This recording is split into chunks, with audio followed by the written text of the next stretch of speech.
strength of the services sector of the economy is still very robust. And that's where I think a lot of us are focusing our attention.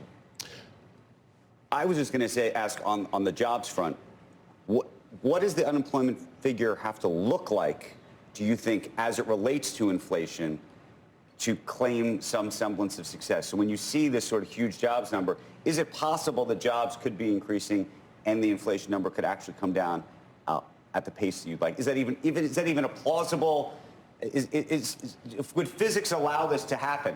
It's hard to imagine that you're going to see very strong job growth while wage growth is moderating. And that's what I'm looking for, right? We need to see wage growth at around 3% to be consistent with our 2% inflation target and 1% productivity growth. Wage growth has come down somewhat, but depending on your measure, it's still 4, 4.5, even 5 on a 12-month basis. And so the job market and the services and wages are still very robust. But inflation has been coming down. That's the thing. It's like you guys are raising rates. Job markets remain strong. But if you look at things like a lot of people are focused on in fact, one of your colleagues, Vice Chair Neel Brainerd, is focused on 3-month and 6-month annualized inflation rates, and they have been declining. How can you say there's been no progress when, in fact, those numbers are declining? Well, that's good news, and it's better than them climbing. But the 3-month numbers tend to be quite volatile. And so, we can all pick a number at any given time that tells us the story that makes us feel better or worse about the outlook. We need to be disciplined. And so the most disciplined way is to pick a number in advance and then stick with it, that's our focus. And so we've said 12-month PCE inflation is our ultimate goal, total inflation, not just core inflation. But then we look at these other measures as giving us an indicator of where inflation is likely headed. The chairman did a really nice job in the press conference talking about this, that we go from total inflation to core, then take out core goods. You've got core services inflation. You take out housing because we can analyze that. Core services ex housing.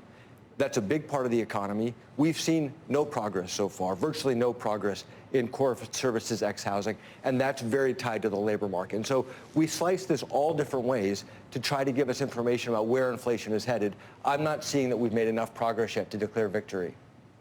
Neel, it's a good problem to have, obviously. Everybody knows that, low unemployment.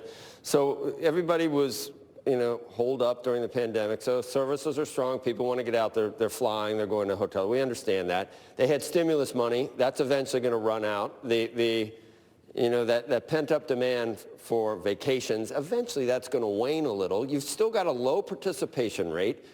People are going to come back to the workforce. There's plenty of people available because of the participation rate. You're not going to have to pay them 5, 10% more. When the stimulus, when it finally runs out, when the demand wanes a little bit for going on that vacation, it should all moderate. I think a little patience would be fine. And the markets don't believe your 5.4%. Why are they so stubbornly resistant to 2-year to believing that we're going to get anywhere near there? Well, I'd say a couple things, Joe. First of all, you just made the case for transitory, and that's probably where I was in, that a lot of this stuff is going to fade on its own. I think we need to bring that word back because it's not the 70s or 80s. It's a pandemic reopening. It's not the 70s or 80s, in part because the nature of the shocks were different, in part because the Federal Reserve's response was so different, and we've worked so hard to keep inflation expectations anchored.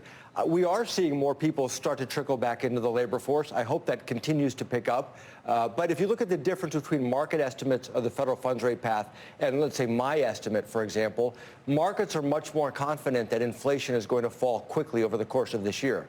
I hope they're right. I'm not trying to convince them of a different inflation path. If they are right, we will take that information on board, and that will then go into our rate path. But so far, I'm a little more cautious. When I look at the wage growth and I look at the jobs report, I'm a little more cautious that inflation may not fall as quickly as markets are expecting. So the hawkish conviction you have might be, hopefully, is transitory. But we'll see the data. It's not quite that easy, right? That you can both have different attitudes because you guys rely upon the markets in order to affect your policy or have your policy have any effect. What is the concern right now? Do you have any concern right now that you have not seen the reaction in the markets. You've not had the financial conditions tightening. Does it cause you, or does it create a need for you to lean further on the policy rate? On the margin, it does cause concern for me individually. I don't think it's a good thing that mortgage rates have backed up. They come back down.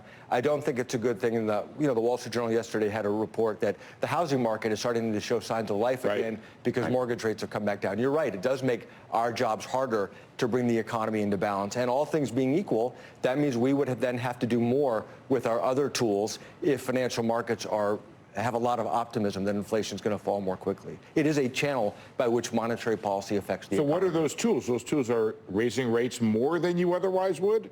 On the margin, if conditions are easier, then that would cause me to say we would need to do more with the federal funds rate, and we also have the balance sheet as well. Well, that's my next question is the balance sheet. Would you do more with the balance sheet? I mean, there's more that one could do. I think the bar to switching, changing around our balance sheet path is quite high. It's not something there's active deliberations on, but it's always there if we needed to.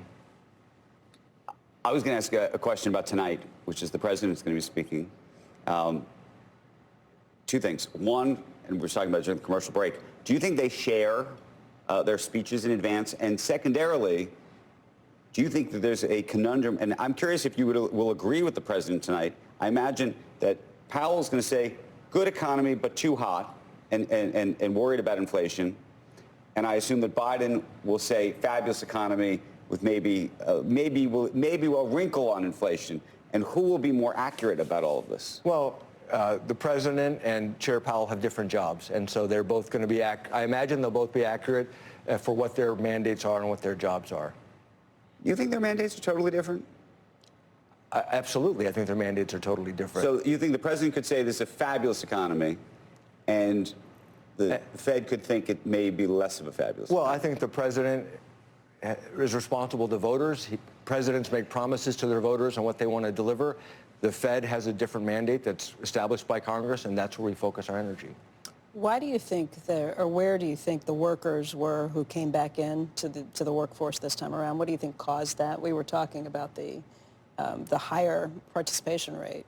Why is that? I've been asking this question for 2 years. Where are the workers? We know a lot of people retired early because of the pandemic. Retirement tends to be a sticky state, but it's not perfectly sticky. Maybe you have retirees coming back part-time, which is great. They're going to be contributing to the economy, but I don't know. It's childcare, it's health care, it's a lot. There's no one story. A recent paper that talked about the idea that real estate values sent people out of the workforce. Right. At the surgeon. But Neel, let me ask you this question. The same question I asked Chair Powell at the press conference. It basically boils down to this. What if you're wrong? You've had, by the way, a recent history, not you guys. Me too. You too, of being wrong. You were all on team transitory, and it turned out to be not quite so much transitory, even though some of it may be transitory. And now you're all like, inflation's not coming down. We need to go to 5, come hell or high water, pretty much.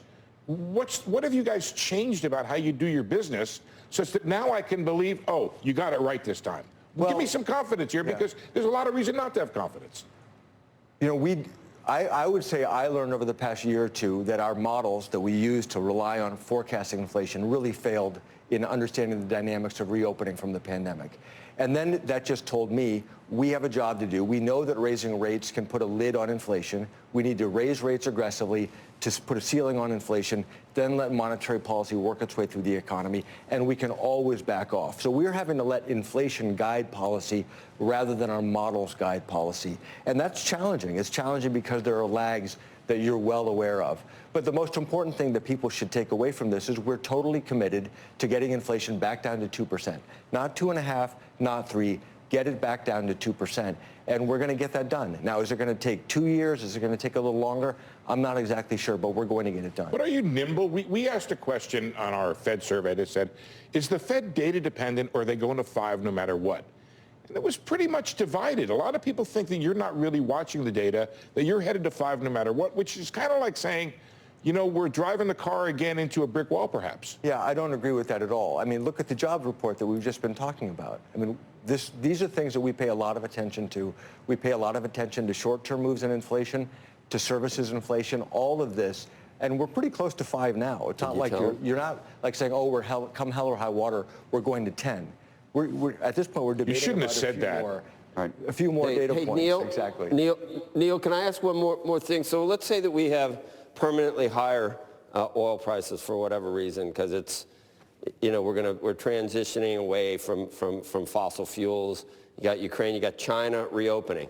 So you got, let's say, permanently higher oil prices, which filter through to a permanently higher inflation rate, most likely.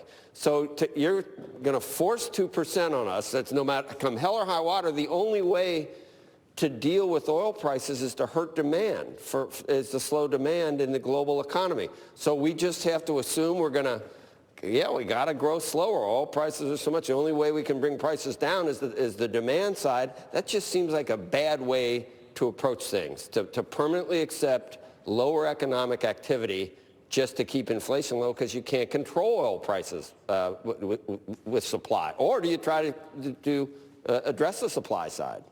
Well, the monetary policy is not going to determine what the output is. I mean, if we said, after we get through this inflation period, if we all came together with Congress and said, hey, the target should be 3%, that's not really going to change anything. The size of the economy, the output of the economy, it's going to be smaller if the inputs end up just costing a lot more. We can end up achieving whatever our inflation target is by just running monetary policy slightly differently. I don't actually think that would have the damaging effect that you're talking about. One quick piece of data, since so much of this economy seems to be supported by what seems like a healthy consumer, the question is how healthy you think the consumer really is given the amount of debt we're seeing being put on credit cards, and also bankers. We keep talking to CEOs of banks who say, come this June, come this July, actually, like, the money is going to start to run out, really. Well, we're looking at all of that. We look at it by income tranche, how much excess savings they had relative. There is evidence that lower-income Americans are paying down their excess savings. That might be a motivator to Becky's question, why people are coming back to work. That's probably one of the factors that's coming in here. And so it's something we pay a lot of attention to. Neel, I want to thank you for being here. Steve, I want to thank you Joe, for did bringing Penelope help you get find your jacket? I'm just floored by that. I picked the wrong one. I got a lot of blue ones. You couldn't ones. find it yourself, could you? You had no idea where it was, right? No, I know where they are. They just got, there's moths and dust and everything else. Is it all right, Steve? It looks great, Joe. It really looks good with that wood in the background. I know a I think the tie will help you with matches those the wood. mothballs. You know when you get the little holes at the mothballs? Yeah. I got a weaver for you. Neil, thanks for joining us. Thanks for Thank you having very much for being here, Steve. Thank you. When we come back, our big lineup rolls on. House Financial Services Chair Patrick McHenry will join Joe in Washington in just a few minutes. And later, don't miss our special guest, Ron Barron. We'll get his take on the rebound in Tesla shares and where he's putting his money to ride out inflation.